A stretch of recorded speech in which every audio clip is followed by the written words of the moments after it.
Glasgow, we've got a problem. Welcome back to Fog Football. Idah seen sporting a moon boot, hence the intro. But we've also got Chris Sutton's reaction to the weekend action. So let's get stuck straight into it. Welcome back to the channel. And of course, here, what a weekend it was. And the action just does not stop because midweek, of course, we have got, I tell you what, we got a big game. Aberdeen Rangers. There's just no two ways about it. That is big. But let's see what Chris Sutton said regarding the victory at Fir Park. He said, comfortable in the end for Celtic against a stubborn Motherwell. Delighted for McCoy. Terrific finish. Bernardo grew into his role, but it just shows how that number 6 role ain't easy. Ain't an easy one. Callum McGregor has made that position look easy. ... Well, of course, Callum McGregor, the world's greatest footballer, making that position look easy. Obviously, it was Bernardo, Hatate, and Luke McCoy. I mean, I really rate Luke McCoy. You can kind of just tell these players if they're going to be good or not. I mean, see when you're at like Dundee, part of a good Dundee team, don't get it twisted. You know, Dundee were very good last season. Obviously, you know, Boateng, he's been on to Hearts. You know, it was very good Dundee midfield, and hell, he started this season pretty good. Didn't he, at the end of the day? He started this season really good. Luke McCoy and Celtic managed to get him for, I mean, a brilliant price, man. A brilliant price to get Luke McCoy in the door. And, you know, he can pass, he can shoot, he can dictate the play when called upon. Luke McCoy's a very, very solid footballer. I mean, as for, was it comfortable in the end for Celtic? It was. I mean, Lennon Miller may have rattled both sides of the woodwork, you know, the post and the bar, but I mean, apart from that, what did Motherwell really do? They didn't do an awful lot. Celtic definitely worth the 3 points at the end of the day. Puts them obviously back on top with Aberdeen. But here, I don't think we've even, before we get into Adam Aday's injury update, we haven't really got into it. Midweek, Wednesday, 8 o'clock. It is literally win-win for Celtic. Rangers get beat, Celtic fans will be delighted. But if Rangers beat Aberdeen, they'll also be delighted, just due to the fact that Aberdeen will be, 3 points behind Celtic. Obviously, Celtic taking on Dundee. No one is expecting Dundee to do anything at Parkhead. I mean, yeah, you never know, but I'm not expecting it. And even a draw's a good result for Celtic because you pull the gap to. I think you could argue maybe is a draw the better result?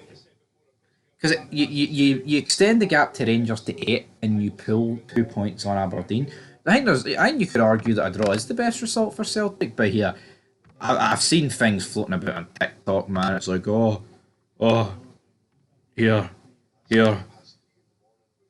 this is where Rangers and Celtic fans come together, and it showed you like a picture of a sheep, and it's like, this is where we've got to tag team and we've got to reunite like the Brothers of Destruction here, Degeneration X, whatever tag team you want, the Hardy Boys, more like the Dudley Boys. But it's like, what? Well, why are we seeing TikToks about Rangers and Celtic players like handshaking and like, oh, that's where we unite and we need to put Aberdeen to the sword?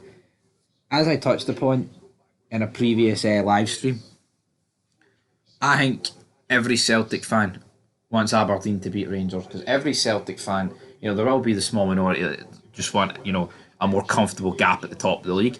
But everyone looking at it is thinking that Aberdeen are eventually going to fall away and that Rangers are the real threat. Because, you know, realistically, right, Rangers closed the gap in last year when they sacked the manager. You want the gap to your biggest rivals to be as big as possible because even though I think Aberdeen have more of a chance of winning this league than Rangers, yeah, I said it, already said it. I ripped my team off in June, so I mean, there's no real shock there. But I mean, honestly, I think Aberdeen do. Jimmy Thielen looks, he knows what he's doing. They've got a good team, but when you're winning games by 1 goal here and there, you know, pretty much every game you look at Aberdeen's goal difference. I think it's only 1 game they've won by more than 1 goal. That's going to run out. You know what I mean? That is always going to run out.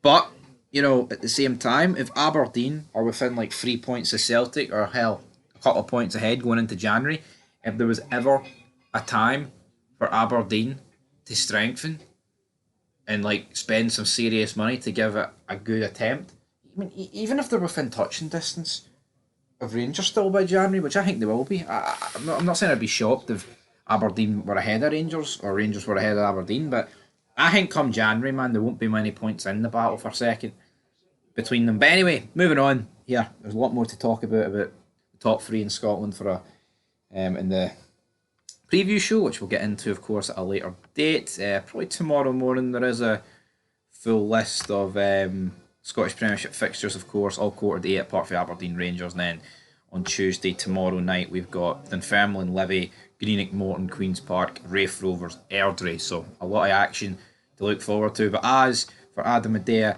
he has been spotted in a moon boot, obviously after that really bad tackle. I just don't understand why. I just don't understand why Stuart Kettlewell was so adamant like it wasn't a red. He's almost making it like there was nothing in it. Just do not understand, man, what's going on there. But yeah, Adam Idah still in a moon boot. Cal McGregor looks like he'll be back. It was a bad tackle. You can't spin it, folks. It was just a shitey tackle to Gordon. But that's where we're going to leave it for this video. Chris Sutton's reacted. Adam Idah injury update. And at some point later on tonight, probably, we will have the SPFL preview show. Unless we upload it tomorrow, but should be giving it the green light tonight.